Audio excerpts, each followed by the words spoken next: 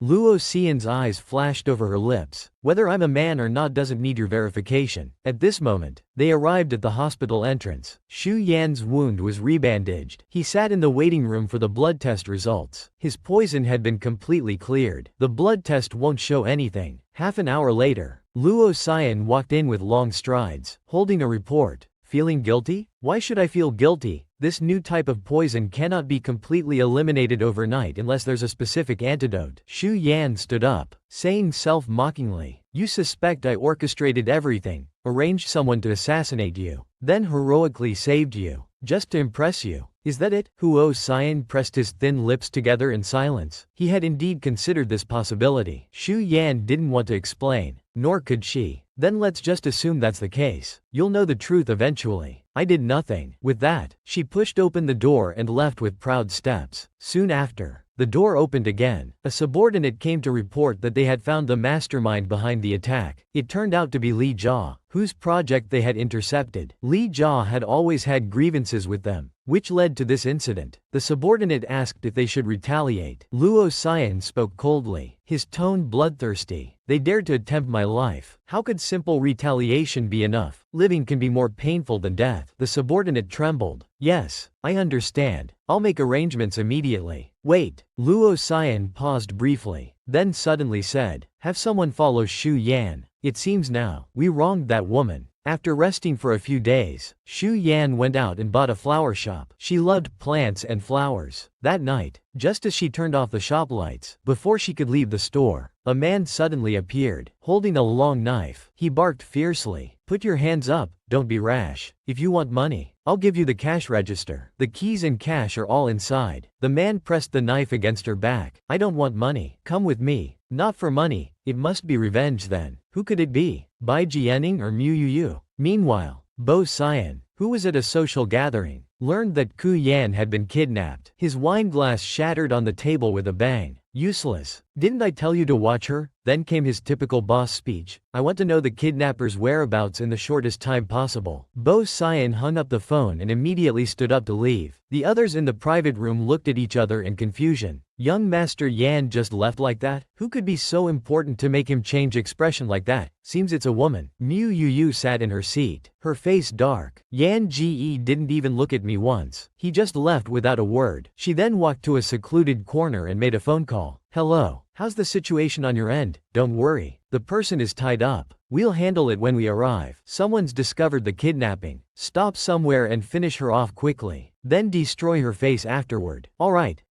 you're paying. Boss, I'll do it right away." At this moment, Xu Yan suddenly opened her eyes. As she had suspected, the person talking to the kidnapper was indeed Mu Yu. The girl who had been protected for years turned out to have a venomous heart. Meanwhile, the woman before him said, "I'm sorry I came late." She hadn't been there during his most miserable and lonely teenage years. The man's hard, frozen heart finally cracked open a bit. At this time, Ku Yan was taken to an abandoned auto repair shop. Just as the kidnapper was about to lay hands on her, Mu Yu hurriedly arrived, furtively looking around. She said, "Fang Qi, what are you doing? Why did you call me here?" The kidnapper Fang Qi looked confused. "Why are you here?" Xu Yan sat up from the wooden table. "I called you here, Miss Mu, half an hour ago." She had Xiao Qi hack the kidnapper's phone, luring Mu Yu here. "You're probably thinking about killing me to silence me, right? Don't rush. Let me ask one thing first. I heard that when Huo Sayan was young, he lived in the slums, hungry and cold. You helped him then, bought him food." Mu Yu glared at her fiercely. "So what if I did? What's it to you? I'm just curious. You, a wealthy heiress, how did you happen to pass by the slums, and coincidentally save Bo Sayan who hadn't eaten for days? I guess you already knew the Bo family was searching for their child, and deliberately arranged this beauty saves the fallen hero scene." Mu Yu laughed coldly. "Even if I admit everything was arranged back then, what can you do about it? You won't leave this place alive today." With a wave of her hand, she ordered the kidnapper, "Kill this woman. I'll pay you 5 times the fee, 10 million. The kidnapper's eyes lit up at hearing 10 million. He picked up the long knife and walked towards Ku Yan. "Little beauty, blame your bad luck." He raised the knife to stab Ku Yan's chest. Die. In a flash, a gunshot rang out. The bullet pierced through the kidnapper's knife-wielding arm. With a clang, the knife fell as the kidnapper turned around trembling. At the doorway stood a group of men in black. The cold-faced man uttered 2 words, "Take them." Mu Yu was already stunned, shaking like a sieve. "I used so much anti-tracking technology. How did Yan Ge find us so quickly?" Huo Sayan coldly sneered. "Your little tricks aren't enough." He strode towards Ku Yan, using a Swiss Army knife to cut her bonds. "Are you hurt anywhere?" Xu Yan complained delicately. The ropes were too tight. It hurts. Huo Sayan looked down at Xu Yan. How do you want me to deal with her? Handle it however you want. After all, she's your childhood sweetheart. What if I'm too harsh, and you feel heartbroken? Then she lifted her head and coldly told the subordinates, take Miss Mew to the police station. Let her confess all her dirty deeds to the police. Mew Yu screamed frantically. No, Yan Ge, you can't do this to me. I helped you when you were young. Yan Ge, you promised to repay me. Have you forgotten? You're breaking your word. You helped me? I heard everything you just said. You admitted yourself that it was all your calculated arrangement. Mew Yu explained frantically. No, this is all a trap set by that bitch Ku Yan. She led me to say those things. It wasn't true. Ku Yan mocked her. Everything was my inducement? You specifically going from the rich area to the slums when you were young. Was that my inducement too? You hiring thugs to kidnap me, was that my arrangement? Miss Mew, you're as pure and innocent as a white lotus. Never done anything wrong. Is that right? Huo Sayan frowned in disgust. Two men in black quickly dragged Mew Yu away. Only echoes remained in the abandoned repair shop. Every bit of help given to me during my miserable, lonely youth, I wanted to repay with all my might. But those warm memories were all just illusions. Xu Yan raised a hand, gently touching her cool cheek. If I had appeared in your life earlier, I would never have let you be so lonely. I would have endured the hard times with you, saved half my food for you. When you got hurt in fights, I would have dressed your wounds. I'm sorry I came a bit late. Xu Yan lifted her head and softly kissed his stern chin. At that moment, the hardest part of his heart quietly cracked open, as if a ray of light had penetrated through. Even if the scumbag regretted it now, the original soul would never return. He would help find true love for the original soul. I'm sorry I came a bit late. Huo Sayan's eyes darkened. He suddenly lowered his head and kissed her lips. Xu Yan clutched his collar tightly. You're pressing on my wounds. So sensitive to pain. How did Fu Tingchuan treat you? Xu Yan looked confused. What? Then suddenly understood his meaning. Are you jealous of Fu Tingchuan? If I tell you that in my year of marriage with Fu Tingchuan, nothing ever happened, would you believe me? Huo Sayan didn't answer, his thin lips forming a beautiful line. He then put his coat around Ku Yan. With a dark expression, he said, whatever you did is none of my business. I'll take you home. Huo Sayan took Ku Yan home. Just as they were about to open the door, it opened from inside. The man who walked out was Fu Tingchuan. Why are you here? I'm your husband. Of course I can be here. Fu Tingchuan lightly placed his hand on Xu Yan's waist, silently claiming ownership. Thank you for bringing my wife home, young Master Yan. Xu Yan didn't resist, looking at Huo Sayan outside with an ambiguous smile. Huo Sayan's gaze swept over Fu Tingchuan's hand. For the first time, he found someone's hand so irritating. Xu Yan looked at Huo Sayan.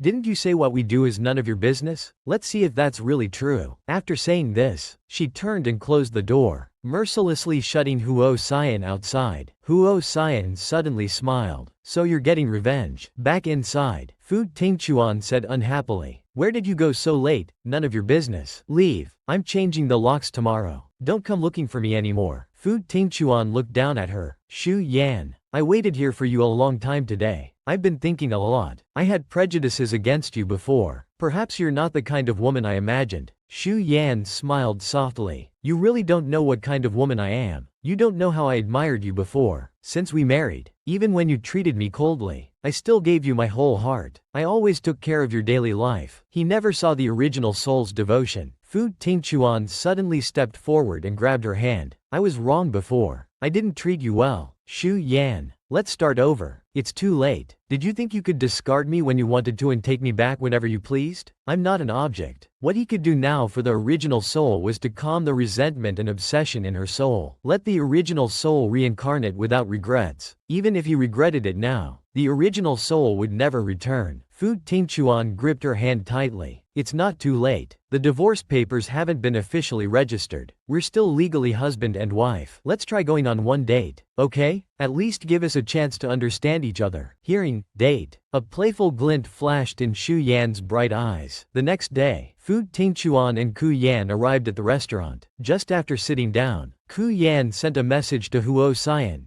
young Master Yan. I'm having dinner with Fu Tingchuan at Lover's Western Restaurant. Want to join? Huo Sayan only replied with 3 words, how petty. Such a clever and wise man. Completely getting my little trick. Now let's see if you'll take the bait. Before she knew it, Ku Yan had drunk too much and was stumbling. Fu Tingchuan looked worried and tried to support her. Shu Yan swatted his hand away. Don't touch me. You're not allowed to touch me anymore. After saying this, she almost fell from unsteadiness. Fu Tingchuan caught her in his arms, saying softly, don't reject me anymore. Shu Yan was drowsy and had no strength to refuse. Fu Tingchuan stood there holding her, disappointed for a long while. After hesitating several times, he lowered his head to steal a kiss from Shu Yan. The next moment, Huo Sayan coldly called out, young Master Fu. The woman placed her foot on the man's leg, accidentally touching somewhere inappropriate. After teasing me so many times, these are the consequences you should bear. Just now, Fu Tingchuan had tried to kiss Shu Yan in public. Unexpectedly, Huo Sayan interrupted. Shu Yan is drunk. Yes, she's drunk, so I was about to take her home. Huo Sayan mercilessly exposed his earlier actions. Are you taking her home? Or trying to take advantage of her in public? Fu Tingchuan felt inexplicably guilty. The next moment, he straightened up and boldly declared, even if I kiss her, it can't be called taking advantage. At most it's just married couples intimacy. Huo Sayan's lips curved into a cold smile. Have you ever respected her wishes? Shu Yan was awakened by their argument and slowly opened her eyes. Fu Tingchuan said softly, you're awake. Let's go home. Shu Yan struggled to get down from his arms. Put me down first. Fu Tingchuan gripped her hand tightly, afraid she would run away. Yan, you're drunk. It's not safe alone. We came to eat together, so I must make sure you get home safely. Shu Yan let out a low groan of pain. Let go of me first. Her wounds from yesterday's kidnapper hadn't healed yet. At this moment, Huo Sayan suddenly grabbed Fu Tingchuan's arm forcefully. Fu Tingchuan angrily said, I'm talking to my wife. What right do you have to hit me? Huo Sayan's expression was cold. Can't you see her face has gone pale from pain? Come to my car. There's medicine there. Fu Tingchuan wanted to follow but feared getting beaten by Huo Sayan.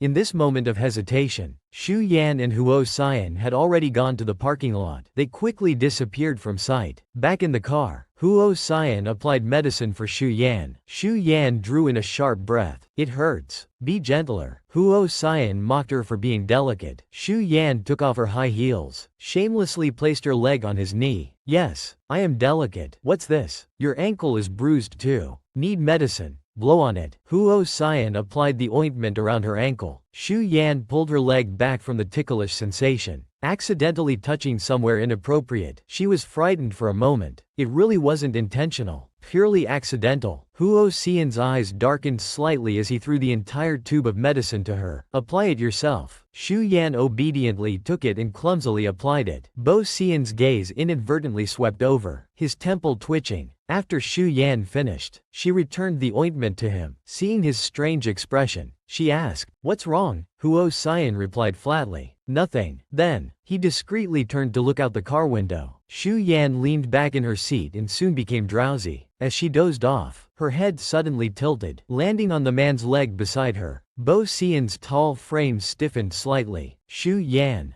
get up. Shu Yan sat up sleepily, rubbing her eyes. Sorry, did I hurt you? Bo Sayan's voice was somewhat hoarse. No. Shu Yan suddenly understood. She widened her eyes, looking at his handsome face. Seeing his panicked and startled expression somehow amused her. Bo Sayan curved his lips. Isn't this what you've been plotting to do? Shu Yan's cheeks turned bright red. No, I didn't. Don't make things up. Huo Sayan teased her. Then why did you send me the restaurant's address? I just wanted to see if you would come. Shu Yan curved her eyes. Coming means you like me. Huo Sayan's gaze fell on her full pink lips. Shu Yan sensed danger and carefully moved back. What are you looking at? Looking at my woman. As soon as he spoke, his hand suddenly gripped Shu Yan's waist, pulling her into his embrace. After teasing me so many times, these are the consequences you should bear. With that, the man's burning lips descended. The man's body was burning hot. The woman barely maintained her rationality, softly saying, not now. Huo Sayan immediately understood her meaning. He ordered hoarsely, Go file for divorce tomorrow immediately. Xu Yan held up 2 slender fingers. Since you're asking me to divorce, you must agree to 2 conditions. First, you must spoil me unconditionally and let me bully you. Second, we won't get married, just date. Huo Sayan raised an eyebrow. The first condition is fine, but why the second one? Xu Yan felt a slight pain in her heart, but her face broke into a bright smile, saying casually, because I've already experienced 1 failed marriage, I don't want to marry again. The truth was, she didn't know if she could stay in this world after completing her mission. Huo Sayan said deeply, fine, no marriage, just dating. Xu Yan shook off the gloom in her heart and smiled warmly. Young Master Yan, so are we officially dating now? Huo Sayan lowered his head and gently bit her lip. Call me by my name. Xu Yan was picky. She wanted a unique nickname. Has anyone called you a Yan? Yan or Yan baby? Luo Sayan threatened her. Don't call me baby. Xu Yan suddenly smiled at him. Then I'll call you a Yan, but you must call me baby. Huo Sayan ignored her. Xu Yan huffed. Then I won't get divorced tomorrow. Fu Tingchuan said he wants to get to know me again. He should be willing to call me baby. Huo Sayan pinched her soft waist. Say that again. Xu Yan was ticklish. Let go quickly, or I'll bite you. Luo Sayan generously extended his arm. Here, bite. Xu Yan didn't hesitate and bit down immediately. I'll let you off today, but someday you'll call me baby. First, let's seal it, proving you're mine. Xu Yan sat up straight. Now that we're together, I'll be magnanimous and forget about your past affairs. But if you flirt with other women in the future, she puffed her cheeks angrily, raising her hand like a knife and making a cutting motion below. I'll make it very painful. Very painful. Huo Sayan couldn't help but laugh. Seems your standards for me are much higher than for Fu Tingchuan. Xu Yan said seriously. He doesn't deserve it. I'm only strict with men I like. Luo Sayan spoke slowly. There haven't been any other women before. Xu Yan widened her eyes in disbelief, her gaze unconsciously glancing downward with doubt. That look in your eyes. Are you questioning my ability? Xu Yan tilted her head. I didn't say anything. Luo Sayan gripped her hand. Tomorrow, be good and go file for divorce. After that, you'll know the answer. Xu Yan pretended to be naive, smiling. What answer? I don't want to know. Back at her apartment, Xu Yan immediately called Fu Tingchuan. Tomorrow at 10 a.m., meet at the Civil Affairs Bureau. Bring all the necessary documents. Let's get divorced. Fu Tingchuan tried to buy more time. Yan, didn't we agree to get to know each other again? Who agreed with you? That was just you talking. Come tomorrow if you want. If not, we'll meet in court. Xu Yan and Fu Tingchuan finally got divorced. Just as she walked out of the Civil Affairs Bureau, suddenly a horn sounded. Luo Sayan got out of the car. He opened the passenger door, saying gentlemanly, my first girlfriend, please get in. Xu Yan was a bit curious. After all, this was their first official date. She wondered where he would take her. Soon the car stopped in front of an old building. Luo Sayan held her hand as they climbed to the 5th floor. Before I was 12, my mother and I lived here on the 5th floor. Xu Yan saw 2 rooms across with strange neon signs reading, Jun's Joy, and House of Pleasure. She suddenly understood what kind of place this was. Luo Sayan's face was expressionless. When my mom had to work, she'd tell me to go downstairs and find somewhere to play. Sometimes she needed to work all night, so I'd sleep on street benches. Xu Yan's heart tightened painfully. She gripped his hand and said softly, it's all past now. You've grown up well. Luo Sayan gazed deeply at Xu Yan. No, I didn't bring you here for your sympathy. I want you to see clearly that I'm not the elite upper-class person you think I am. From age 10, I was involved in gang fights, living a life of petty crime. At 12, my mom died from illness. I lived alone in this room, doing anything to survive. At 14, my family found me, did DNA tests, and confirmed I was the Bo family's illegitimate son. Guo Xian's lips curved in mockery. My father had long forgotten his affair with a young, poor girl. It was my mom's letter before death to the state orphanage that my grandfather happened to see, leading to my normal life later. Xu Yan asked softly, you loved your mother very much, didn't you? Luo Xian's eyes were deep and complex.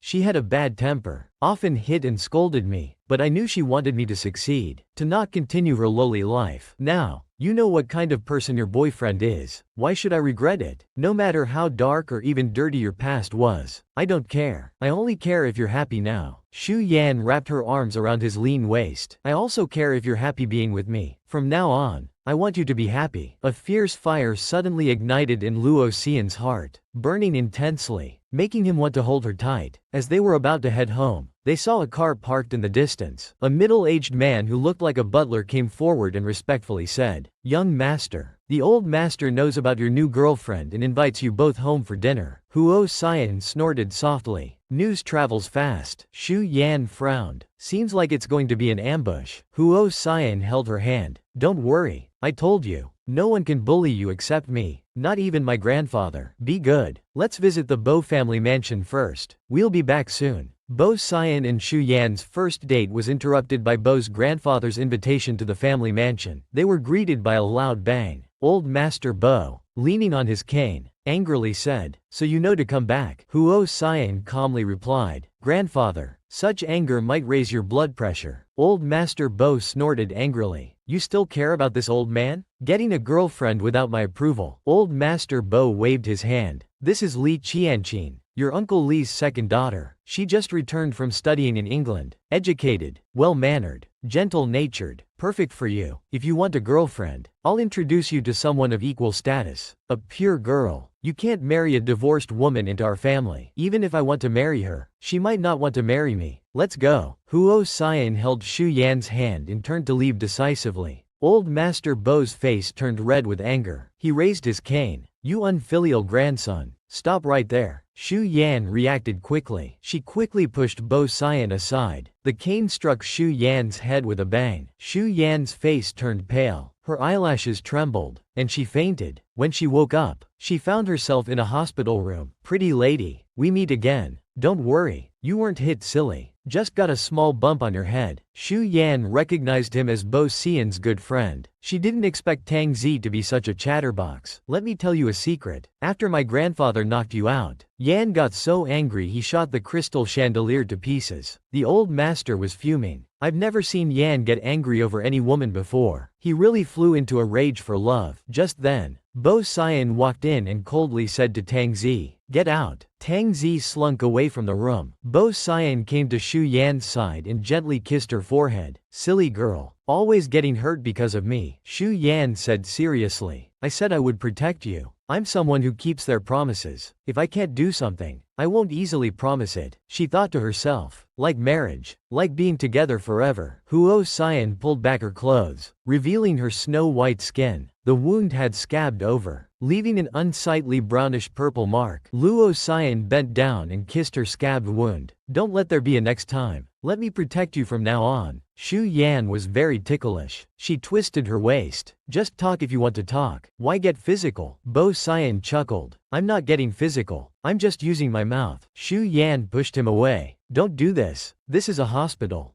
Huo Sayan grabbed her wrist. "So you mean it's okay when we get home? Then let's go home." In no time, Huo Sayan brought Shu Yan back to the villa. "Your bedroom is so big. Nothing but black and white colors. Doesn't it bother you to look at? What color would you like to add?" Shu Yan smiled, tilting her head, deliberately teasing him. "I want pink. How about changing the walls to pink?" Huo Sayan took the chance to kiss her. The mischievous Shu Yan's face turned red from his teasing. "I want to take a shower." "Wait." Huo Sayan released her. "I'll let you off for now. Go ahead. I'll use the bathroom next door." His attitude made it clear he had plans for tonight. Shu Yan finished her shower and walked out wrapped in a bathrobe. Huo Sayan heard her footsteps and turned to look. "Come here." Shu Yan walked closer, and the next second, Huo Sayan pulled her forcefully. She fell into his embrace. "What are you doing?" The woman was tossed onto the bed. The man's tall, straight figure gradually moved closer to her. Huo Sayan reached to untie her bathrobe, but Shu Yan caught his hand, stopping his movement. "Wait, I want to hear you call me baby." Huo Sayan, almost helplessly, whispered, "Baby," against her lips. What follows is premium content. The parts that should be censored are censored. What you can see is fate. Shu Yan begged for mercy half the night. The next day, well past morning, she finally woke up groggily, feeling sore all over. Just then, Bo Sayan walked out of the bathroom. He had a white towel around his waist, his abs clearly defined, with visible powerful V-lines. Shu Yan blushed, pulling the blanket to half cover her face. Huo Sayan raised an eyebrow and smiled. "Don't cover up. You might suffocate. I've seen everything already. Shu Yan sat up clutching the blanket, asking dissatisfiedly, where did you learn all those moves? How many women have you practiced with? Be honest. Oh, Huo Sayan saw how cute she looked and couldn't help but stroke her long hair. Why are you so silly? There really weren't any other women. Since I was young, I've never been interested in the opposite sex. I had a strange feeling, like I was waiting for someone. An inexplicable waiting, like destiny. Now I feel I've found what I was waiting for. Shu Yan smiled. Were you waiting for me? Well, I'm here. She hugged his lean, firm waist, burying her face in his shoulder, saying softly, I'm sorry for making you wait so long. However long my life is, I'll stay with you for that long. Huo Sayan kissed her hair, softly humming in agreement. Some empty space deep in his heart seemed to be mysteriously filled. At this moment, Shao Qi's voice rang in Shu Yan's mind. Congratulations, host. Task progress 90% complete. Please continue your efforts to complete the final 10%. Shu Yan felt a subtle warning in her heart and asked, after I complete 100%, will I stay in this world until old age, or will I immediately leave this world? However, Shao Qi told her, this question is beyond the scope. Please continue your efforts. The answer will come naturally after the task is 100% complete. Luo Sayan noticed her unusual state and asked, looking down, what's wrong? Are you cold? Shu Yan shook her head and broke into a warm smile. It's nothing. I'm going to freshen up. Then I'll cook for you. Okay? Huo Sayan softly hummed in agreement. Soon, Ku Yan went to the kitchen to prepare lunch. Suddenly, the man's low, sexy voice came closer. Is it ready? Ku Yan turned around. Unexpectedly, the next moment Huo Sayan embraced her. You smell so good. Shu Yan's lower back pressed against the counter as she leaned back. Stop it. My waist is sore. Huo Sayan gripped her waist and lifted her up. He placed her on the counter, then immediately kissed her passionately. Shu Yan protested. Be careful. The soup. I worked hard on it. Luo Sayan caressed her face and spoke softly. Still thinking about the soup? My mistake? The woman was being kissed until her face was flushed red. Breathless. Suddenly, a phone rang. The screen showed Fu Tingchuan's name. Shu Yan answered. Hello, Yan Yan. Are you not at the apartment? I left some gifts for you. They're at the property office. Remember to pick them up when you return. Why are you giving me gifts? We're divorced. It's both an ending and a new beginning. From today, I'm officially pursuing you. I know you'll reject me, but pursuing you is my right. You can't stop that. He quickly hung up after saying this, afraid Shu Yan would reject him. Shu Yan put away her phone and turned to ask Huo Sayan, are you angry? Huo Sayan helped Shu Yan down. After eating, I'll take you back to the apartment. Let's see what gifts Fu Tingchuan sent. When they returned to the apartment, they were greeted by several carts full of red roses. Even Shu Yan was stunned. Rest a bit. I need to make a call, Huo Sayan said casually before walking out of the apartment. Within 15 minutes, 7 or 8 men in black suits arrived and quickly removed thousands of roses. Shu Yan suddenly realized he had called them to help clear the flowers. This was good, saving her the trouble. But the next moment, other guards brought in huge bunches of pink lilies. Every empty space was instantly occupied by pink lilies. Shu Yan was amazed. Huo Sayan lazily leaned on the sofa, his lips curving in satisfaction. Don't you like pink? This looks much better now. Shu Yan sneezed. Too much pollen.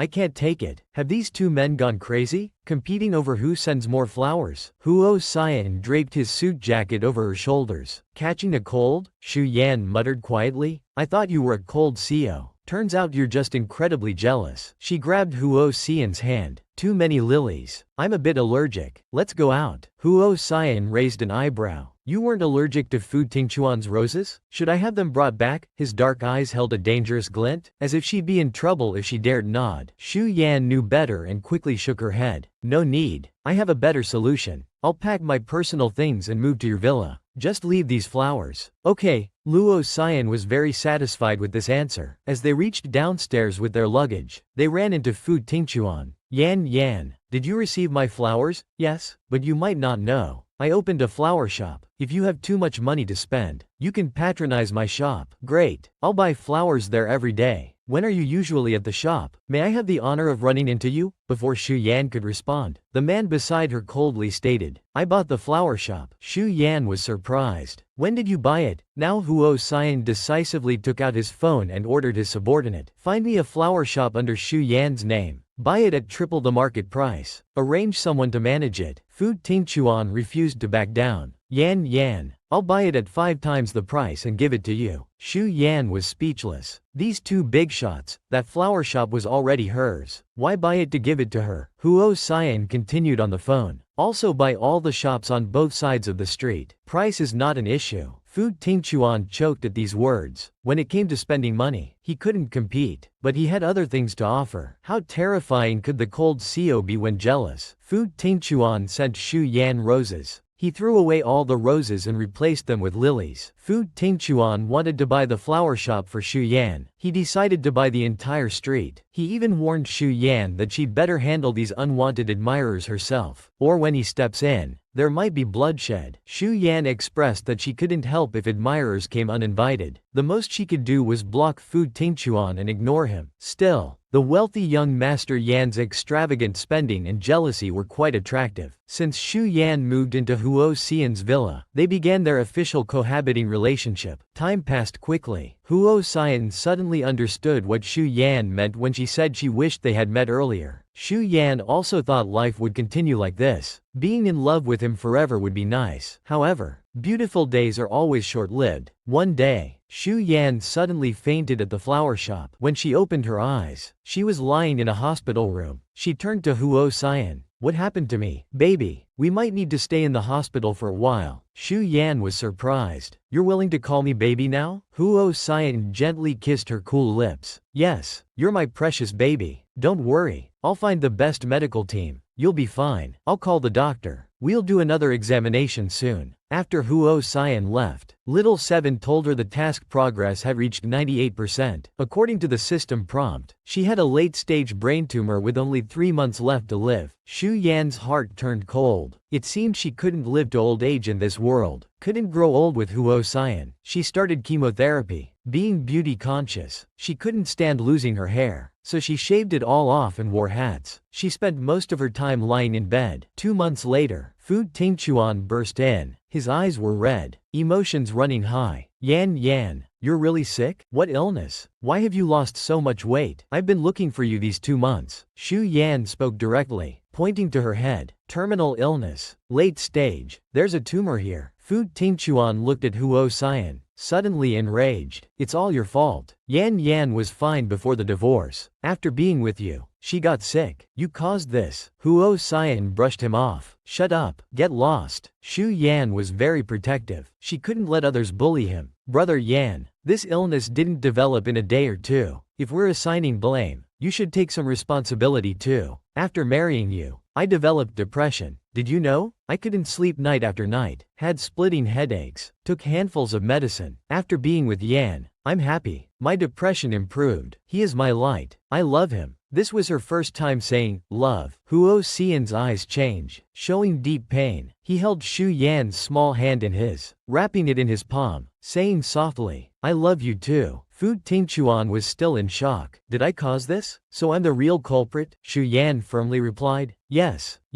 you are. Fu Tingchuan shook his head vigorously, stepping backward. No, he couldn't accept this reality at once, and turned to run out of the hospital room. Xu Yan ignored him. Brother Yan, say it again. I want to hear it. Huo Sayan held her slim waist and whispered, I love you, baby. Xu Yan smiled contentedly, nestling against his strong chest. She softly said, me too. By now, Xu Yan was too weak to get out of bed. The progress bar had reached 99.99%. It should be these 2 days. Yan, could you bring me my makeup bag? I want to put on some lipstick. Okay, I'll help you apply it. Xu Yan looked at herself in the small mirror. Am I very ugly now? Huo Sayan stroked her face. You're beautiful. The most beautiful girl I've ever seen. Yan, I want to discuss something with you. What is it? After I die, cremate me and scatter my ashes in the ocean. I was selfish before, saying you couldn't be with other women. I regret that now. You must find someone who will treat you very well and accompany you for the decades to come. Huo Sayan suddenly stood up, saying coldly, Xu Yan, who do you think you are? What right do you have to arrange my life? His tone was icy, but his eyes gradually turned red. Xu Yan caught his hand, saying softly, don't be angry. I just worry you'll be lonely after I'm gone. Then don't go. You'll get better. We still need to travel the world together. Didn't you want to visit every Disneyland in the world? I'll take you there. Watch every fireworks show with you. Xu Yan felt longing as she listened. That would be wonderful. Traveling the world hand in hand with you. That's my dream. Yan, can we be together in our next life? Huo Sayan's eyes were crimson, using all his willpower to not break down emotionally. Yes, we'll meet again in the next life. We'll be together again. Not just the next life, but the life after that, and the one after that. Xu Yan was too exhausted. Her delicate body went limp, sliding down the pillow. Her eyes gradually closed. The life monitoring machine by the bed emitted a mechanical long beep. Huo Sayan's handsome face suppressed his emotions, his voice hoarse as he shouted, "Someone come." After Xu Yan's death, Huo Sayan didn't shed a single tear. He personally arranged her funeral, cremating her according to her wishes. He chose the best cemetery for her. On the day the tombstone was erected, a light rain was falling. The epitaph read, "Beloved wife Xu Yanzi's tomb." In the rain, Fu Tingchuan came stumbling. He fell to his knees before the tombstone, crying like a child. I'm sorry. I was wrong. I hurt you. Please come back. I'll make it up to you. Whatever you want, I'll give you."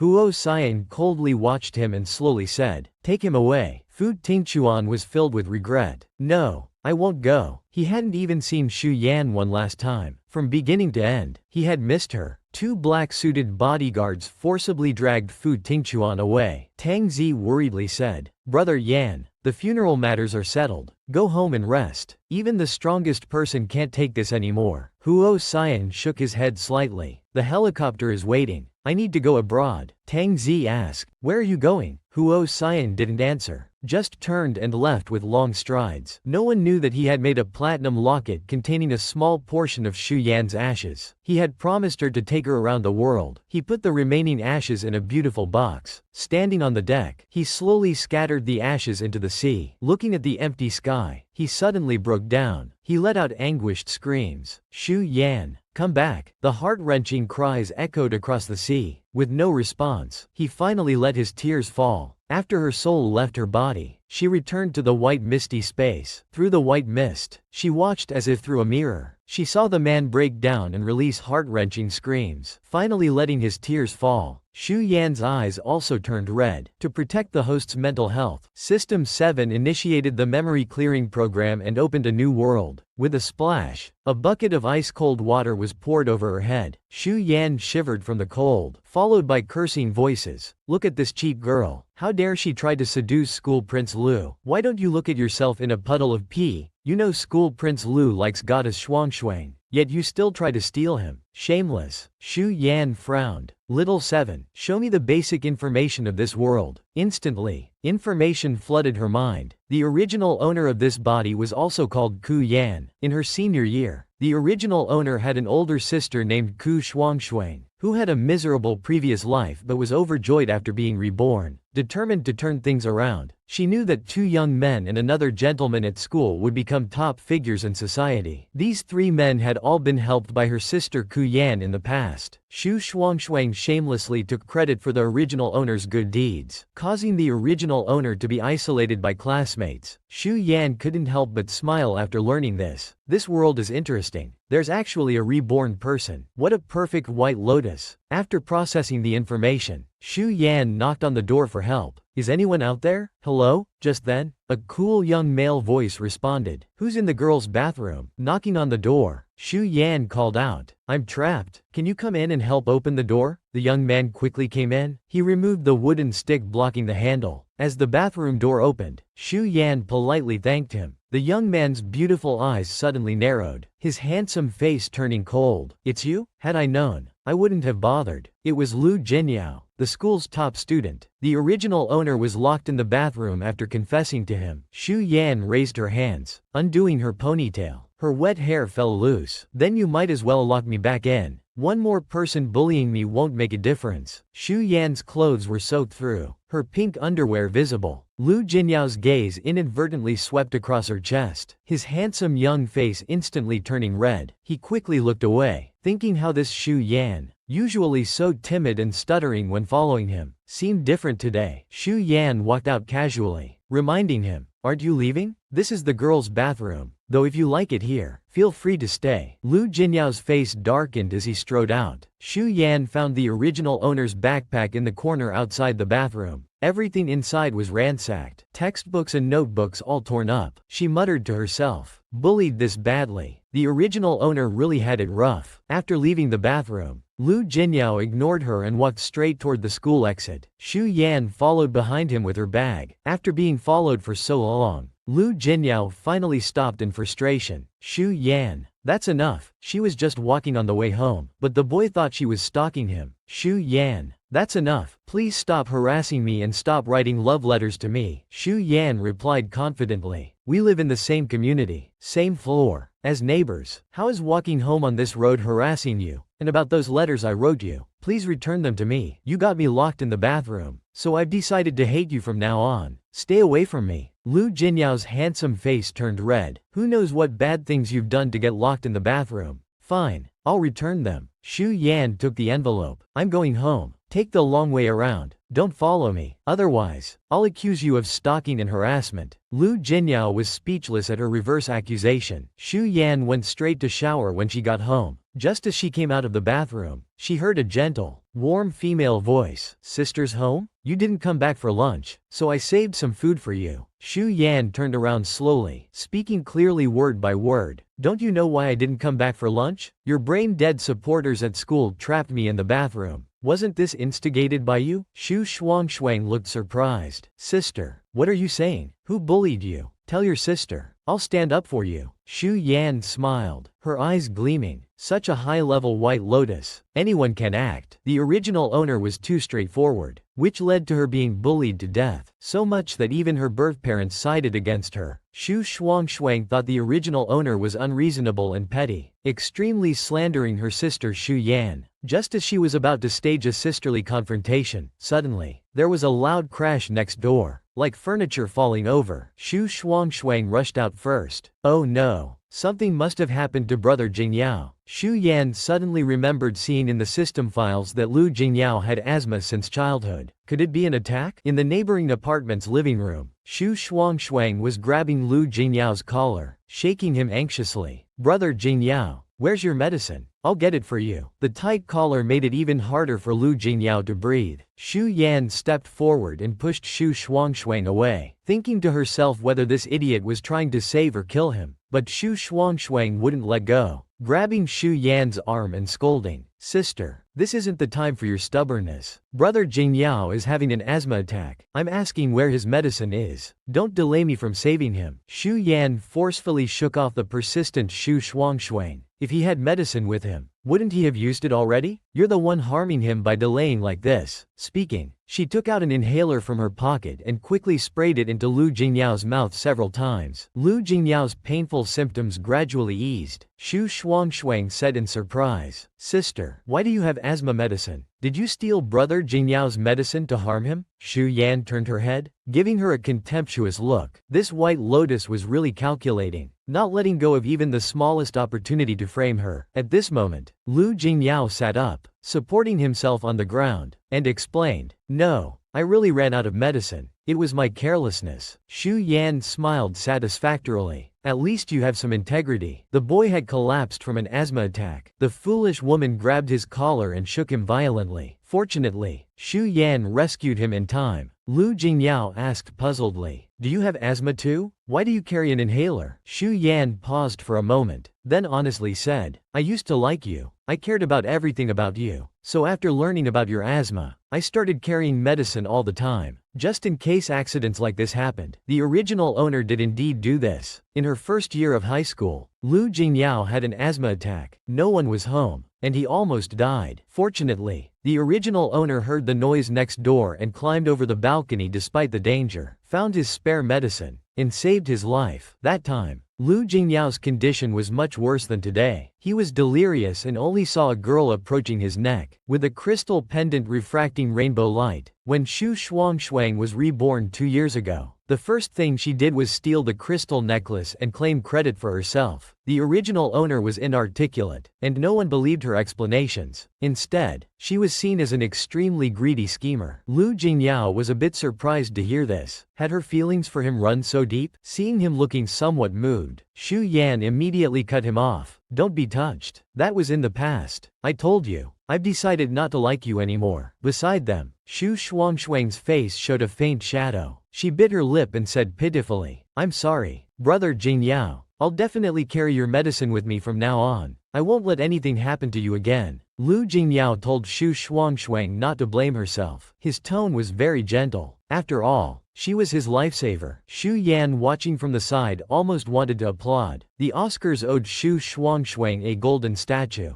Her refined acting skills were truly admirable. Xu Yan patted off non-existent dust. Standing up, she said, you two can be lovey-dovey. I'm leaving. However, Lu Jingyao caught her wrist. I said some unpleasant things to you today, although I really don't have those kinds of feelings for you. As a man, I shouldn't have been so harsh to a girl. Xu Yan looked at him and asked, are you apologizing to me? HMPH. I suppose so. Xu Yan graciously said, well then, I forgive you. The original owner liked him so much, she definitely wouldn't blame him. You rest up. Keep enough medicine with you. I might not always be around to save you. After speaking, Xu Yan turned and left gracefully. Xu Shuangshuang's beautiful eyes flickered with malicious light. She couldn't let Xu Yan have any more chances to get close to Lu Jingyao. In the future, Lu Jingyao would become the founder of an robotics company worth billions. She wouldn't repeat the mistakes of her past life. Watching helplessly as Xu Yan became life's winner, loved by 3 remarkable men, all that glory should belong to her. Xu Shuangshuang. Xu Yan returned next door and reviewed the information about this world again. The original owner had saved 3 young men. Besides Lu Jingyao, there were 2 others. Since she had no classes this afternoon, she might as well go meet another one. Who should she choose? 2 modified, flashy sports cars lined up side by side at the foot of a mountain. A group of fashionably dressed young people whistled and shouted around them. Long Kai stood by his sports car, his handsome face expressionless. By the other car, a youth named Chen Make had a cigarette in his mouth, shouting loudly, Long Kai, don't think you've already won. I'll destroy you this time. Long Kai coldly raised an eyebrow. Is that so? Later, don't cry. At this moment, someone suddenly opened the passenger door and sat down. Hi, classmate Wrong. What are you doing here? Didn't I warn you to stay away from me? Are you asking for a beating? Xu Yan smiled sweetly. It's not nice to speak so rudely to a girl. Take me racing with you. If you refuse, I'll call the police. Oh, let the police uncles catch you all for illegal racing. Long Chi's expression darkened. Xu Yan, if you're seeking death, I'll grant your wish. At the starting line, the referee blew the whistle and lowered the flag. The race began immediately. Long Chi's gaze was fierce and focused. He stepped on the gas, shooting forward like an arrow released from a bow. Chen Make's sports car quickly caught up, deliberately scraping against Long Chi's car as he pulled ahead. Long Kai ignored it. At the sharp turn, he turned the steering wheel sharply, making an extremely dangerous overtaking turn at a risky angle. Xu Yan exclaimed, wow, amazing. You're going to win. You truly deserve the title of young racing god. At this moment, the car made a strange sound. Long Chi's expression changed slightly. He said coldly, the brake pads have been tampered with. The controls are failing. He thought to himself. No wonder Chen Make was so arrogant tonight. He had sabotaged the car beforehand. Unexpectedly, Xu Yan asked casually, what now? Are we going to crash down the mountain together in a romantic death? The car was now going crazy, charging forward uncontrollably. Yet the girl beside him remained completely calm. Rong Kai quickly made a decision. Listen, unbuckle your seatbelt. When I say jump, open the door and jump out. He then explained to Xu Yan how to jump to minimize the chance of injury. Xu Yan responded promptly without any unnecessary words, understanding perfectly. As they approached the guardrail-protected cliff, Rong Kai pressed the last bit of brake power and shouted, jump. Xu Yan quickly opened the door and leapt out. At the same time, Rong Kai released the steering wheel and rolled out through his door. Just as Xu Yan sat up, suddenly, a system warning sounded in her mind, danger ahead, watch out for the boulder. Without hesitation, Xu Yan lunged forward and protected the young man's head. With a loud bang, Xu Yan's leg hit a sharp boulder. Xu Yan groaned in pain. Rong Kai pushed her away. Who told you to hold me? Xu Yan, face pale, said, if I hadn't, your head would have hit the rock. Shu Yan's leg was exposed, bleeding profusely with a deep wound. Shu Yan wanted to cry. It was only her first day here, and she'd been doused with cold water, and now rolled down a hill getting injured. Life was so hard. Her eyes welled up as she looked pitifully at Rong Kai. Carry me. Rong Kai cursed her as an idiot, but still lifted her onto his back, lying on his lean, strong back. Shu Yan said, after the hospital, take me to your home. Rong Kai paused at these words. After getting 7 stitches at the hospital, she felt somewhat weak. Rong Kai said unkindly, you're bandaged now. Go home by yourself. He strode forward, ignoring her. The girl insisted on going to the boy's house, dragging her injured leg behind him. Classmate Rong, aren't you being too cold? Too lacking in fellowship? I just want to visit your home. Be a guest. Why are you so resistant? The young man's straight back remained unmoved. Continuing forward, Long Kai, I lost my phone. It broke during the fall. I have no money. I can't get home. Shu Yan's leg hurt badly. She sobbed quietly. My leg hurts so much. Long Kai stopped. He turned and came to Shu Yan,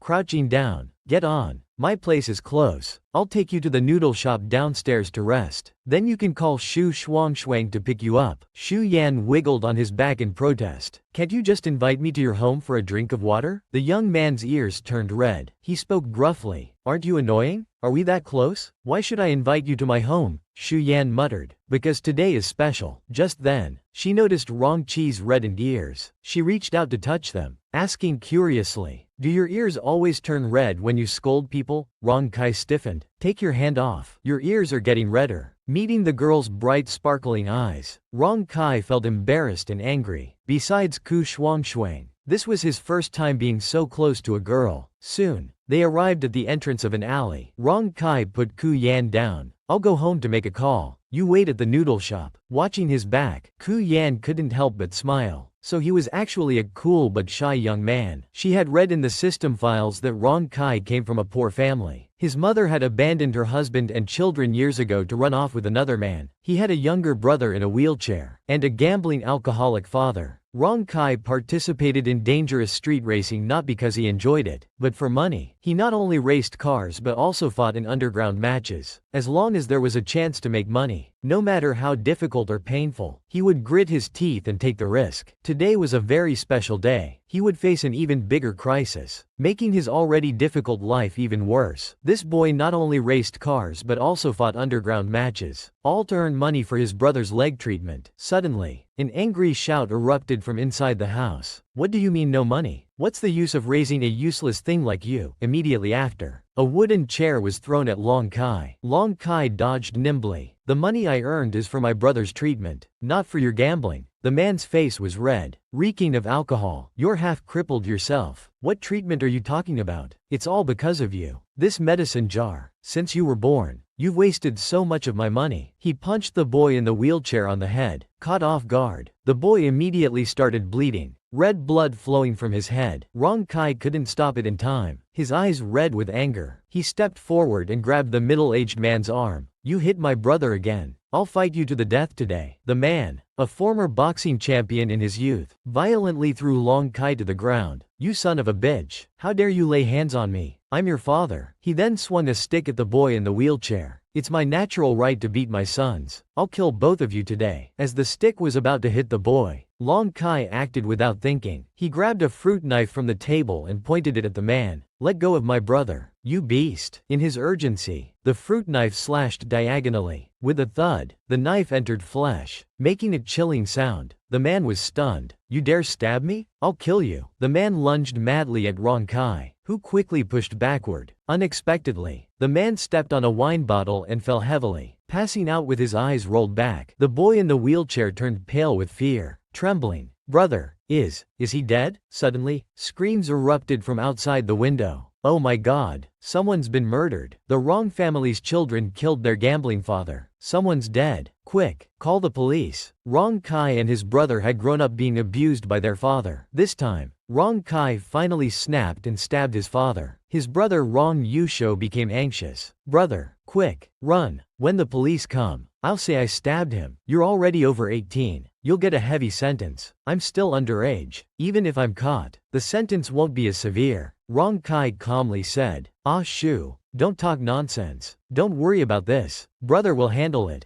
He thought to himself that once he was arrested, this scum would wake up and beat his brother to death. Since there was no way out, he'd go to hell alone. He had nothing to fear. Even if he had to go to prison or face execution, he'd take this scum with him. His hands trembled as he reached for the fruit knife. Just then, a clear girl's voice rang out from outside. Long Kai, don't do anything foolish. Ku Yan was seen walking towards him, enduring her pain. She then pulled out a tissue, carefully wiping the fingerprints off the knife handle. Long Kai frowned watching her actions. What are you doing? While putting her own fingerprints on it, Shu Yan said, this man tried to assault me. I stabbed him in self-defense. Then she grabbed her collar and forcefully tore it, exposing a large area of reddened skin. Long Kai was shocked, looking at her in disbelief. Why are you doing this? Why take the blame for me? Shu Yan took off her jacket, showing a sweet smile. Of course, to save a troubled youth. This world was Ku Shuangshuang's reborn world. In the previous life, after Rong Kai stabbed his father, the father survived. Rong Kai was eventually sentenced to 1 year in prison. From then on, he carried the stigma of being cold-blooded and unfilial for life. Even when he later became famous and made it onto Forbes's global rich list, he couldn't erase this dark spot from his youth. Shu Yan crouched down, messing up her hair, and whispered, if I confess, it's self-defense. But if you confess, it's a crime. Whether he lives or dies, you'll suffer terribly. You'll live under public condemnation for life. Long Kai reached out to pull her up. You don't need to do this. This has nothing to do with you. While the police haven't arrived yet, you should leave. But it was too late. Police sirens sounded outside. Several police officers rushed in. Rong Shi looked at the girl before him with complex emotions. How could someone be so foolish? He was originally the beloved of 3 powerful figures, but his reborn sister had stolen all the credit. With the arrival of Ku Yan, this quick transmigrator, the reborn sister's plans all went awry. At this moment, Ku Shuangshuang hurried to the police station. Sister, are you alright? What happened? Ku Yan looked up calmly and said, I was visiting Rong Chi's house when I encountered his father. He was drunk and tried to assault me. In panic, I stabbed him. She thought to herself that logically, since Ku Shuangshuang had been reborn, she should have known this was the day Rong Kai would get into trouble. If she wanted to gain his favor, shouldn't she have appeared earlier to help? Why did she only come after hearing about the police station? Upon hearing this, Ku Shuangshuang's face changed dramatically. How could it be Ku Yan who stabbed Rong Chi's father? Wasn't it supposed to be Rong Kai himself? In the previous life, after Rong Kai went to prison, his brother went to an orphanage. She had planned to help his brother and thereby earn Rong Chi's gratitude. Her plan had been perfect. Why did it go wrong? She couldn't let Shu Yan ruin her plans. Shu Shuangshuang stepped forward, grabbing Shu Yan's hand. Tell sister the truth. Was it Rong Kai who stabbed him? Shu Yan shook off her hand. Sister, you really want it to be Rong Kai? You want him to go to prison? In her agitation, Shu Shuangshuang blurted out, him going to prison is better than you. He deserves to be sentenced. Why did you have to meddle? Shu Yan gave a meaningful smile towards the door. So that's what you really think. At that moment, a tall, straight youth was standing outside the door. Only then did Shu Shuangshuang notice Rong Kai outside. She quickly put on a gentle smile. Rong Kai, don't misunderstand. I'm just too worried about my sister. Rong Kai grunted in response, then looked at Shu Yan, saying softly, I really shouldn't let someone take the blame for me. Shu Yan quickly stepped forward, covering his mouth. Rong Kai, if you dare say anything wrong, I'll change my statement and say you actually tried to assault me. I'll make it sound convincing. Rong Kai was stunned. What kind of girl was she? Willingly putting herself in danger and even threatening him to cooperate? In this world, would anyone care about another person more than themselves? He held Ku Yan's hand and said softly, I won't let anything happen to you. Ku Yan leaned half her body on him, whispering, alright, if I get convicted, then you can tell the truth. But until then, do as I say. Long Kai softly hummed in agreement. He noticed Ku Yan was having trouble standing, so he lifted her onto the table. He crouched down and saw blood seeping through the bandage, a jarring bright red. Does your leg hurt? Shu Yan gave him a gentle smile. Don't worry, my injury isn't serious. Rong Kai stared into her eyes. Shu Yan, you have a beautiful smile. He had never noticed before that Shu Yan, who people called vicious and greedy, always jealous of her sister, was actually a girl whose smile was as radiant as sunshine. Without warning,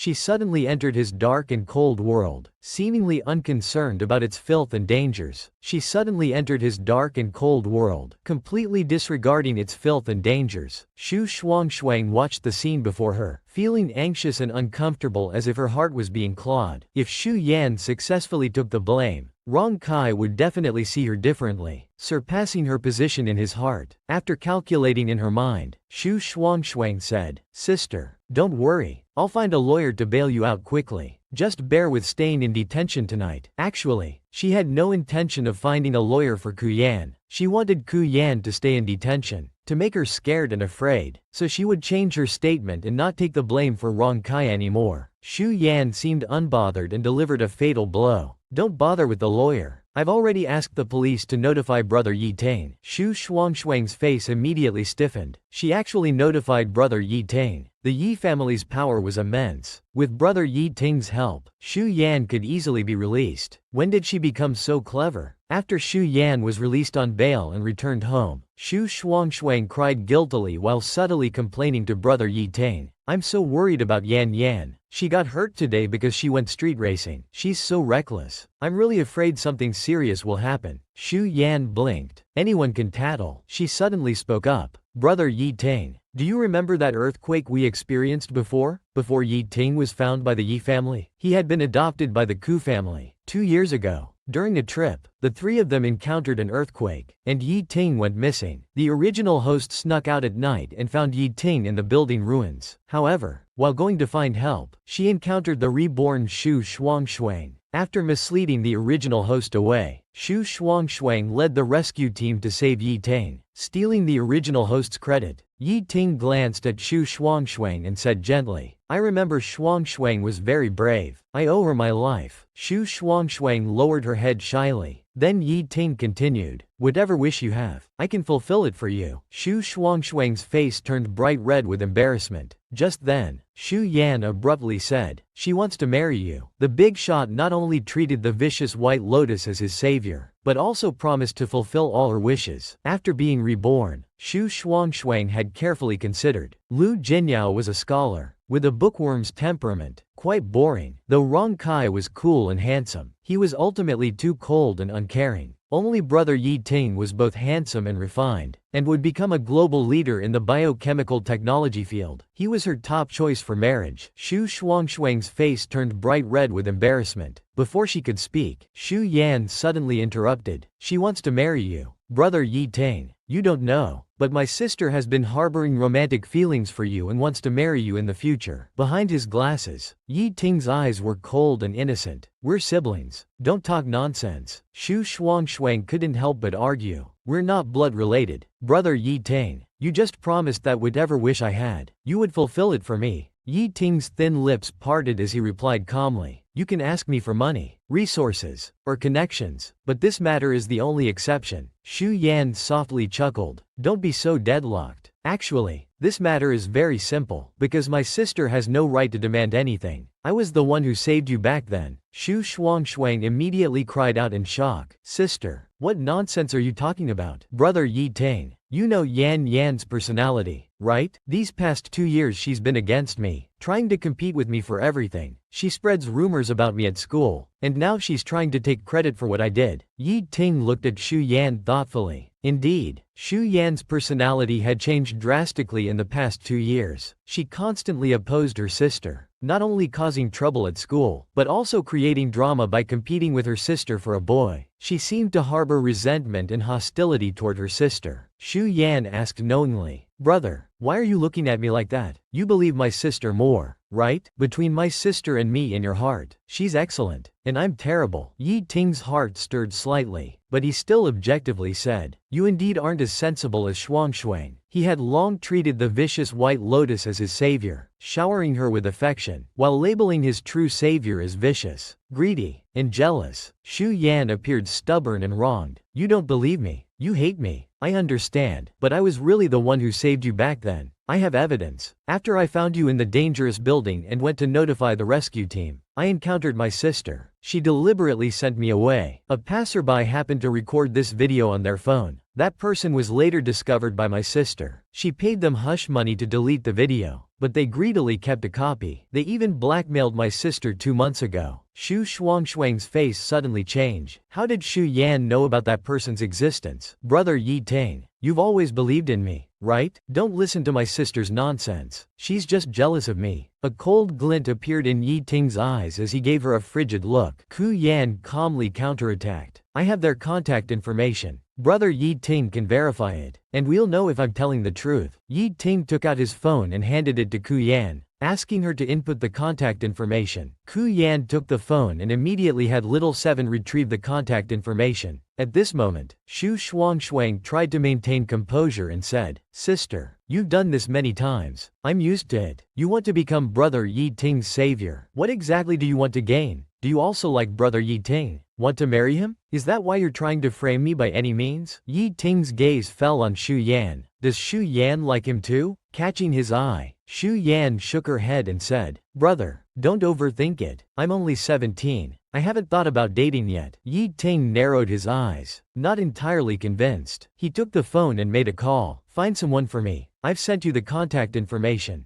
Do it quickly. Xu Yan grabbed his hand and shook it. When the truth comes out and proves I'm the wronged one, you have to grant me one wish. Yi Ting looked down at her soft little hand. What wish do you have? Xu Yan smiled at him sweetly. I haven't thought of it yet. Just agree first. After looking at her for a few seconds, Yi Ting nodded in agreement. Xu Yan smiled brightly, her dimples showing, radiating youthful charm. Yi Ting subtly withdrew his hand. In the blink of an eye, she had grown into a blooming young lady. He needed to maintain proper distance. The true White Lotus, to gain the boss's favor, had the script in hand and stole all her sister's achievements. Half an hour later, Yi Ting received a video on his phone. In the footage, a slender young girl ran out of the dangerous building and met another girl halfway. It was Xu Shuangshuang. She played the video in front of them both, her gaze cold as ice as she stared at Ku Shuangshuang. Shuangshuang, do you have anything else to explain? Ku Shuangshuang's voice trembled, her face as white as paper. Yi Ting, I was just confused, because I like you. That's why I stole my sister's achievement. I just wanted you to see me differently. At this moment, Xu Yan suddenly spoke. After you took credit, I confronted you several times. You turned it around and accused me of lying. Didn't you? You told everyone at school that I was jealous of you, that I was lying. But in fact, all of this was your malicious accusation, wasn't it? Yi Ting stood before her, his eyes so cold it made her tremble in fear. She had no choice but to admit it. Xu Yan nodded. Good, very good. I'll be generous and forgive you. We're sisters after all. I can't completely destroy you. After all, I'm so kind, lovely, and compassionate. Xu Shuangshuang immediately exclaimed joyfully. Really, she hadn't expected this matter to end so easily? Xu Yan was indeed still stupid. She deserved to be bullied. Xu Yan smiled, while internally conversing with Little Seven. Little Seven, did you capture that excellent conversation just now? Yes, host. I captured it. Then create a WeChat account, join our class group chat, and post the video of Ku Shuangshuang confessing her crimes. Xu Yan's lips curved into a pleased smile. Creating a public image wasn't just Ku Shuangshuang's game. Look at what a forgiving and loving sister she was. She was practically a fairy. Playing the White Lotus and acting pitiful never gets old. Let's have Xu Yan slowly tear away her hypocritical mask. Brother Yi Ting, you promised to fulfill one wish for me earlier. Do you remember? I want you to promise that you'll never give Xu Shuangshuang a chance in this lifetime. You won't date her or marry her. Xu Shuangshuang immediately screamed. Xu Yan, didn't you say you forgave me? Why are you making Brother Yi Ting promise such a thing? You're so vicious. You liar. She knelt on the ground, pleading. Brother Yi Ting, please don't agree to this. I truly like you. Even if you hate me now, please don't cut off my hope, okay? I'll change in the future. Please give me another chance. Yi Ting kicked her away. Enough. I don't want to hear you say you like me again. It only makes me sick. Then he said to Ku Yan, your request is simple. I'll do it. Ku Yan extended her hand to Yi Ting. Brother, let's pinky swear. Though Yi Ting said it was childish, he still hooked his finger with her delicate one. Xu Yan swung their linked pinky fingers, showing both childish innocence and charming cuteness. Yi Ting felt his heart soften, filled with guilt. He had wronged her these past 2 years, always criticizing her and taking Ku Shuangshuang's side. From now on, he would make it up to her bit by bit. Oh, Brother, I lost my phone in the mountains. Could you get me a new one? Shu Yan did this to prove she wasn't the one who posted the video in the class group. Yi Ting gently patted her head. I'll have someone bring you one. Brother was wrong before. I'll try my best to make it up to you. Shu Shuang watched from the side, her heart splitting in pain, grinding her teeth in hatred. Such doting tenderness should have been hers. She had underestimated Ku Yan, whose schemes ran even deeper than her own. Damn scheming bitch. After Yi Ting left, Shu Shuang returned to her room and found countless message notifications on her phone. Opening the class group chat, she couldn't believe what she saw. Who had recorded her conversation with Ku Yan? Who had posted the video in the group? There were only 3 people at home just now, her, brother Yi Ting, and Shu Yan. Shu Yan's phone was lost, so it couldn't have been her trick. Could it have been brother Yi Ting? Had his disgust for her reached such a level? He didn't care about her fate, wanting her to be scorned at school. It took Shu Shuang a while to calm down. She posted a crying emoji in the class group chat, neither denying nor admitting, letting everyone imagine her pitiful state. Seeing Shu Shuang's emoji in the group chat, Shu Yan sneered, true to her White Lotus style. Playing the victim never gets old. Just wait. She would slowly peel away her hypocritical mask. The husband treated the vicious White Lotus as his savior. After learning the truth, he not only despised her completely, but also vowed never to marry her in this lifetime. Early Monday morning, Yi Ting personally came to pick up Ku Yan for school. Ku Shuang, following behind, watched helplessly and called out, "Brother Yi Ting." However, Yi Ting ignored her. As the car drove away, Shu Shuang stood in the dust, her face covered in exhaust fumes, her eyes reddened with hatred. In the car, Yi Ting said softly, Yan, I've had lawyers handle everything at the police station. Long Chi's father's injuries aren't serious, and he won't press charges. The matter has been settled privately. Shu Yan sipped her milk while thanking him with a smile. Yi Ting casually mentioned, that classmate Rong of yours has some integrity. He told me the truth. Yan, why did you take the blame for him? Do you like him? Shu Yan nodded while sipping through her straw. He's quite nice. Yi Ting felt inexplicably annoyed. You're about to take the college entrance exam. Don't let your mind wander elsewhere. Understand? After you get into college, if you like any boy, tell your brother. I'll help you evaluate them. Shu Yan obediently agreed. At school, Shu Yan slowly walked in with her crutch, ignoring the gossip around her. Just as she struggled up to the second floor, 4 girls rushed towards her. 2 burly girls grabbed Shu Yan's arms and dragged her towards the bathroom. Shu Yan, how dare you force Shuang to record that video and post it in the class group? Though surrounded, Shu Yan remained casual and relaxed. Did Shu Shuang tell you I forced her? The menacing girl raised her fist in front of Shu Yan's face. Shuang is so kind and gentle. She would never lie. Go out now and clarify to everyone that you forced her, or I'll beat you until your mother won't recognize you. Shu Yan lazily defied them. Did they really think she was a toothless tiger easy to bully? She just didn't want to waste points exchanging items from the mall. Hearing this, the girl raised her fist to strike Ku Yan's face. Suddenly, a fierce young voice rang out. Stop! Who dares to touch her? Lian was cornered by 4 girls in the bathroom. Suddenly, a fierce young voice rang out. Stop! Who dares to touch her? Fang, the leader, immediately became flustered. Brother Shi, don't interfere. I'm punishing this scheming witch for Shuang. Rong Kai completely ignored her words and pointed his crutch at her shoulder. If you dare touch Ku Yan, I'll break your arm. At this moment, Ku Yan suddenly spoke. Don't be so serious. Everyone, classmate Rong, don't misunderstand. We're just chatting in the girls' bathroom. It's fine. Rong Kai raised an eyebrow. Are you sure about that? He thought this girl might be a bit stupid. They were grabbing her collar with fists raised above her head, yet she thought they were just chatting. Ku Yan grabbed Fang's wrist and asked kindly, Classmate Zhang, you weren't planning to hit me, right? Otherwise, classmate Rong might misunderstand and hit you. The next second, Fang felt intense pain in her wrist and immediately screamed. She sat on the ground crying in pain. This woman was too scary. Where did she get such strength to nearly break bones with one grip? Shu Yan smiled with satisfaction. Although the strength pill cost 10,000 points, the effect was quite good. At this point, Rong Kai yanked Fang up from the ground. I'm warning you, if I catch you bullying Ku Yan again, don't blame me for being harsh.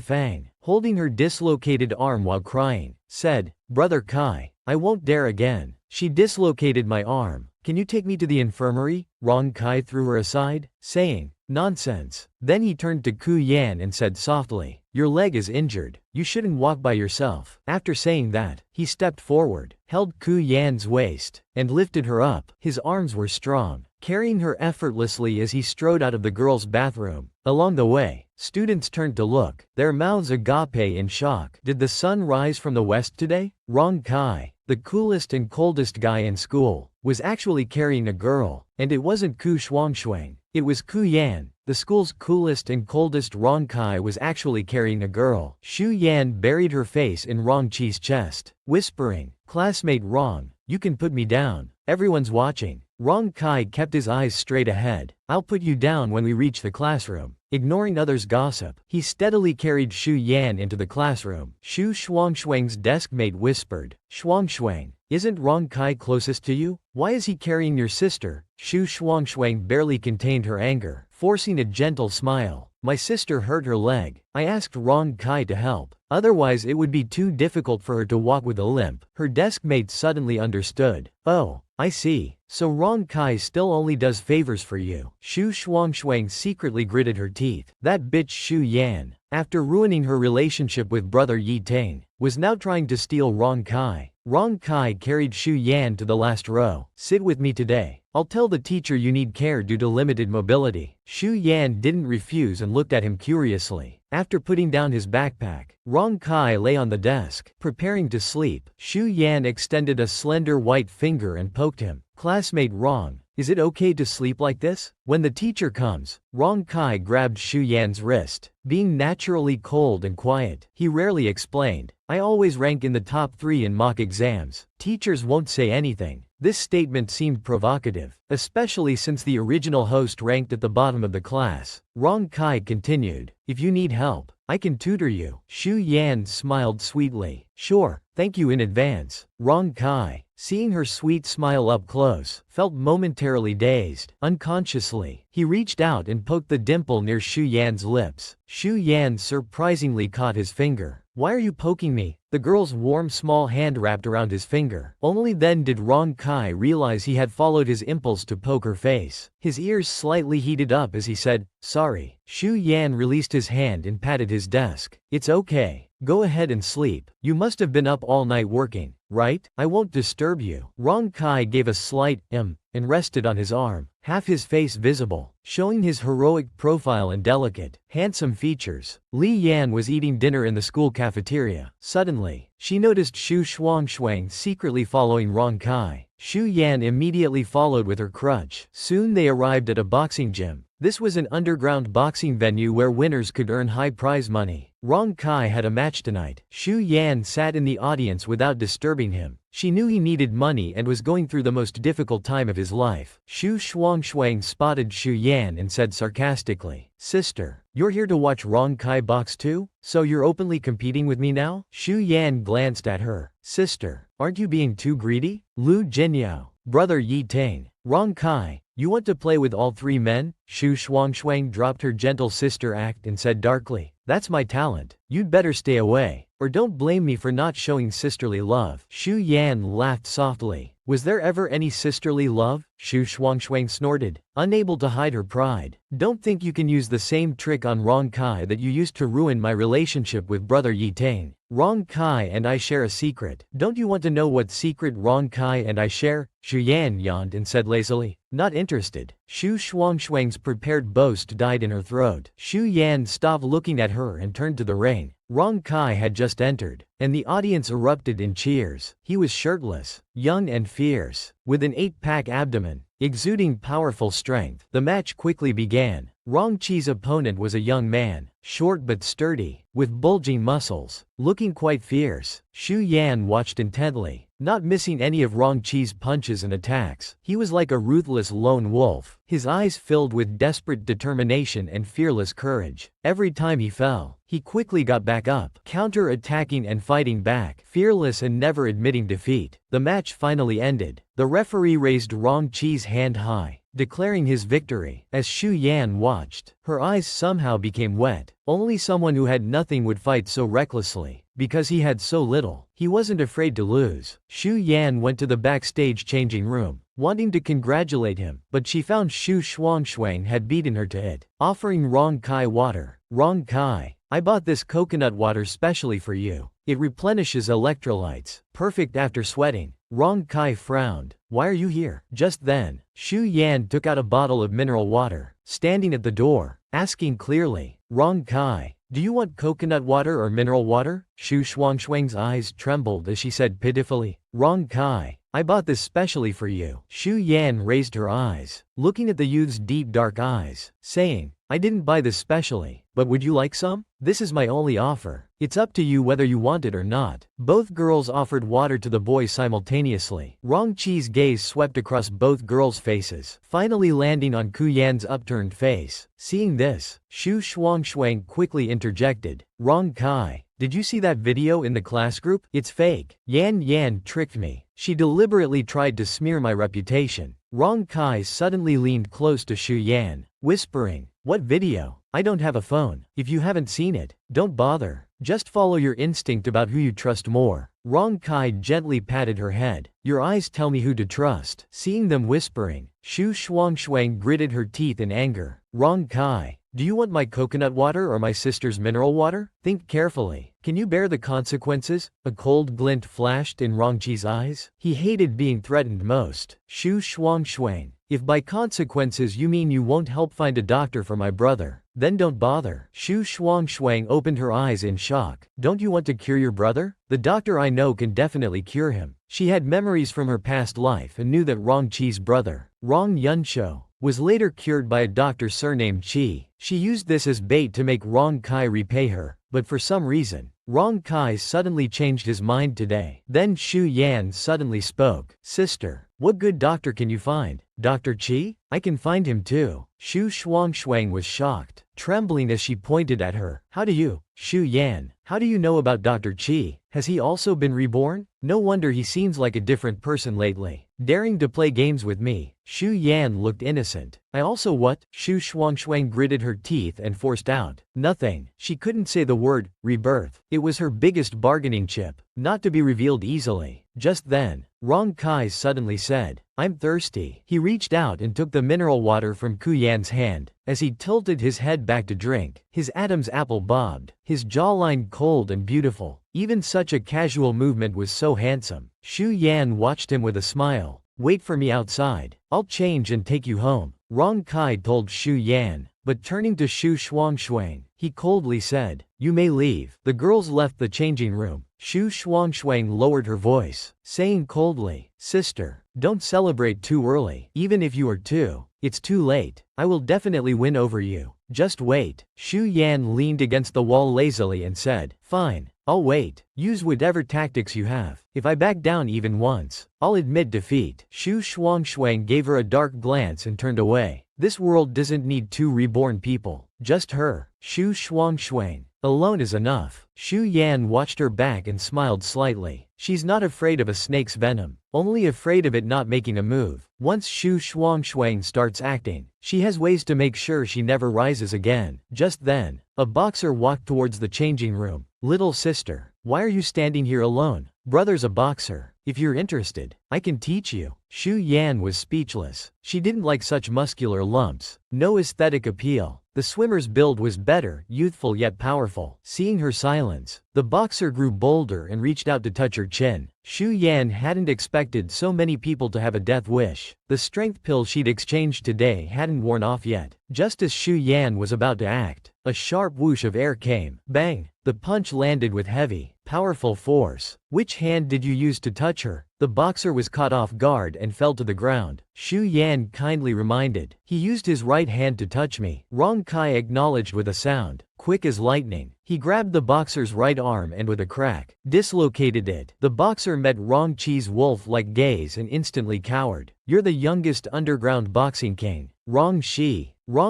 coldly demanded an apology from the boxer. The boxer, no longer arrogant, quickly apologized to Xu Yan. Seeing his pitiful state, Xu Yan couldn't be bothered to pursue it further. Today she had dislocated a female classmate's joint, and Rong Shi had dislocated the boxer's joint. Thinking about it, they both seemed a bit savage. Xu Yan took Rong Chi's hand, gently unclenching his fist. Don't be so tense. I'm fine. Rong Kai gave a low, in response. We left the boxing gym. It was already dark outside. Rong Kai carried Ku Yan on his back again. As he walked, he asked, Ku Yan, why did you approach me? He softly called Ku Yan's name. Ku Yan, why did you approach me? Actively coming to watch my racing, voluntarily taking the blame for me, and now skipping class to watch me box. If I'm not mistaken, you're actively pursuing me. Xu Yan thought for a moment and said, I don't know either. Maybe because you're good looking, or perhaps because you have a unique quality that makes me want to explore further. Rong Shi gazed into her eyes and said seriously, I don't care why you're approaching me, but I must warn you, if you insist on entering my world and get too deeply involved, I won't let you leave. Xu Yan's heart skipped a beat. What did he mean? Could he really keep her confined and prevent her from leaving?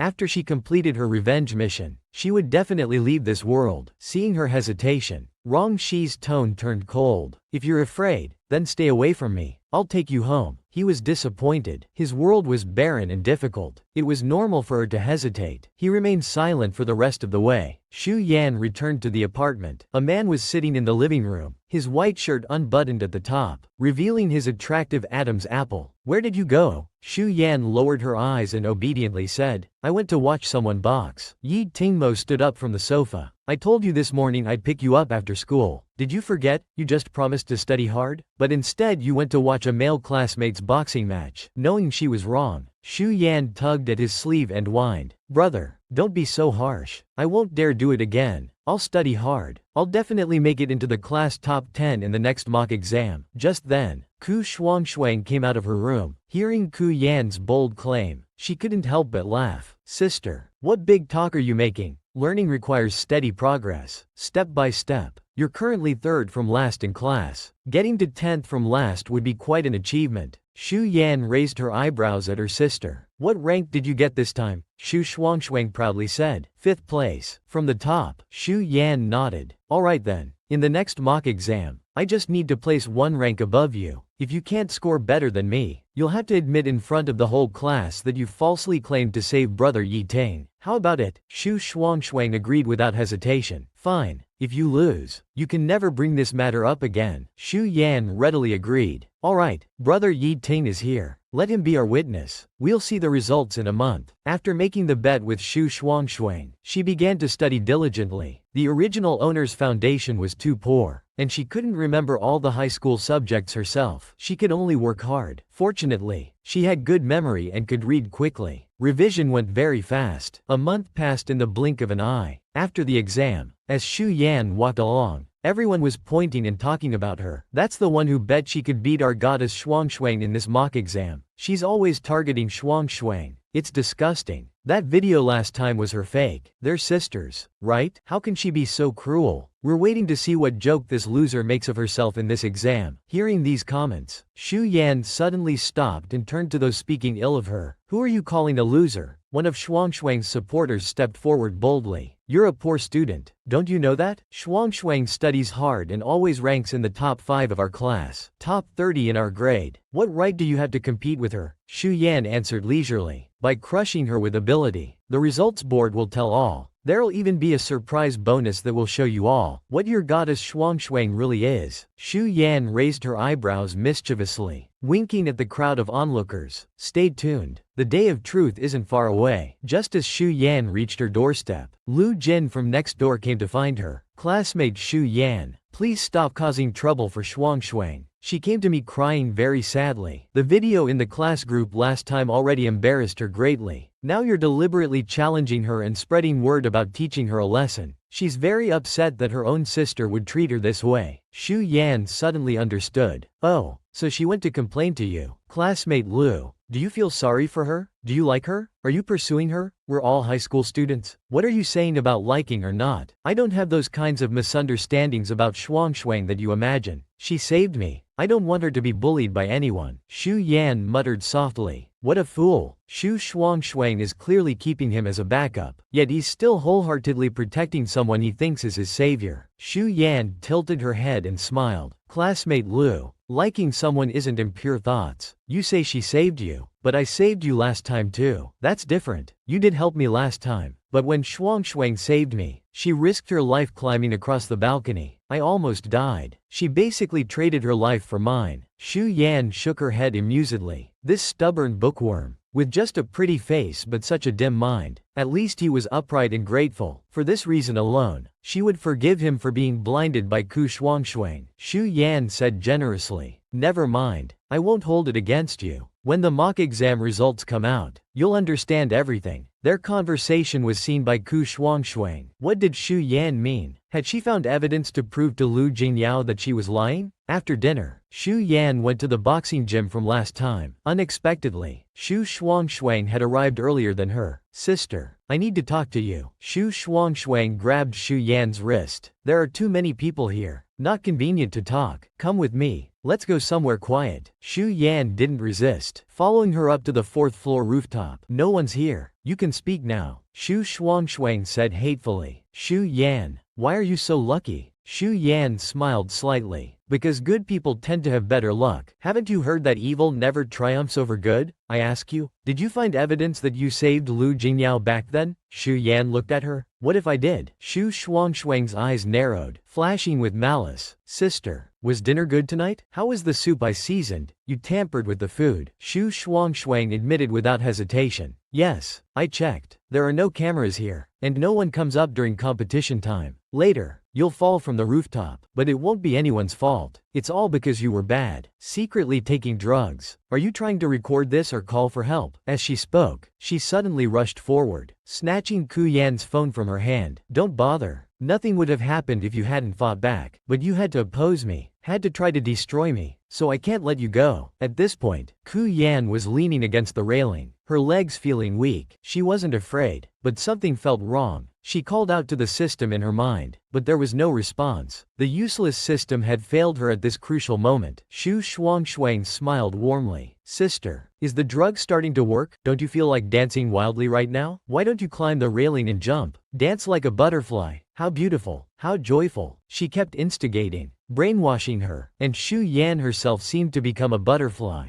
Just spread her arms and she could fly. When Long Kai found them, this was the scene he witnessed. He immediately ran towards Xu Yan, still in her hallucination. She felt like she had transformed into a butterfly. Just spread her arms and she could fly. Long Kai saw this and immediately sprinted over. Xu Yan tilted her head, smiling at him. I know who you are. Your brother Yan. My favorite brother Yan. Long Chi's heart skipped a beat. He had someone he liked. But this wasn't the time to think about that. He carefully moved closer, step by step. He tried reaching out his hand, not daring to be too rash, afraid of startling her. Xu Yan, give me your hand. Xu Yan looked up at him with a bright smile. Brother Yan, I'll never leave you again. Okay. After saying this, she gracefully leapt up. Rong Kai shouted and lunged towards her like lightning. Half his body hung over the railing, one hand tightly gripping Ku Yan's wrist. Sweat dripped from his forehead, falling onto Ku Yan's face. Ku Yan asked in surprise, Brother Yan, are you crying? Is it because I left you? Are you sad? Rong Chi's palm was covered in cold sweat, becoming increasingly slippery. Gradually losing his grip on her, his heart felt an intense pain, indescribably sharp and bone-chilling. He suddenly used all his strength, desperately pulling Xu Yan onto the awning below, while he himself fell straight down from the rooftop. At this moment, Xu Yan suddenly heard Xiao Qi's anxious voice in her head. Host, are you okay? Initiating detox program. Simultaneously, there was a loud thud, the sound of Rong Shi falling below the rooftop. Xu Yan suddenly snapped to her senses, instantly becoming clear-headed. Rong Shi had actually fallen from the 4-story high rooftop to save her. Soon after, Xu Yan waited outside the operating room, her heart racing. She asked Xiao Qi if Rong Shi would die, but Xiao Qi couldn't answer her question. Xu Yan bit her lip. She actually knew clearly that the system couldn't interfere with life and death in the 3.000 small worlds. Each person has their fate. Life and death are determined by heaven. At this time, Xiao Qi tentatively asked, Host, do you remember what you said earlier? Xu Yan frowned. What did I say? She was taken to the rooftop by Xu Shuangshuang. and later became disoriented. She only knew that Rongxi risked his life to save her. Hearing this, Shao Qi was finally relieved. Earlier, when the system's main god was repairing another world, it caused fluctuations here. The host might have remembered past events. Fortunately, she didn't remember. Otherwise it would have been troublesome. At this moment, the operating room door opened. Xu Yan immediately rushed forward. "Doctor, how's the patient? Was the surgery successful?" Li En had jumped from the rooftop. Fortunately, Rong Kai saved her in time. However, Rong Kai fell from the rooftop. "Doctor, how is the patient?" The doctor pulled down his mask and sighed. The surgery was successful, but the patient's vital signs are unstable. The doctor looked at her sympathetically. "It's very difficult, though euphemistic." Xu Yan understood. Rong Kai might not make it. Rong Kai was sent to the ICU. Xu Yan could only watch from the hallway. Then, Xu Shuangshuang ran anxiously from the other end of the corridor. "How is Rong Kai?" She grabbed Xu Yan's shoulders forcefully, asking viciously why Rong Kai fell. "What did you do to him?" Xu Yan, already emotionally low, felt a surge of instinctive strength when grabbed like this. She twisted Xu Shuangshuang's arm hard. With a shoulder throw, she slammed her to the ground, then stepped heavily on her back. "Xu Shuangshuang, you dared to come? If it weren't for you, would Rong Kai be hurt?" "Xu Yan, stop twisting the truth. Rong Kai was hurt because of you. Let me go." Xu Yan laughed coldly. Even now, Xu Shuangshuang showed no remorse, lacking basic human conscience. If she hadn't been so vicious, would Rong Kai have fallen while saving someone, his fate uncertain? Xu Shuangshuang howled in pain. Xu Yan coldly removed her foot. "Don't worry, I won't let you die so easily. I wasn't planning to destroy you completely, just wanted to take back what was originally mine, but now I've changed my mind." Xu Shuangshuang suddenly became afraid. What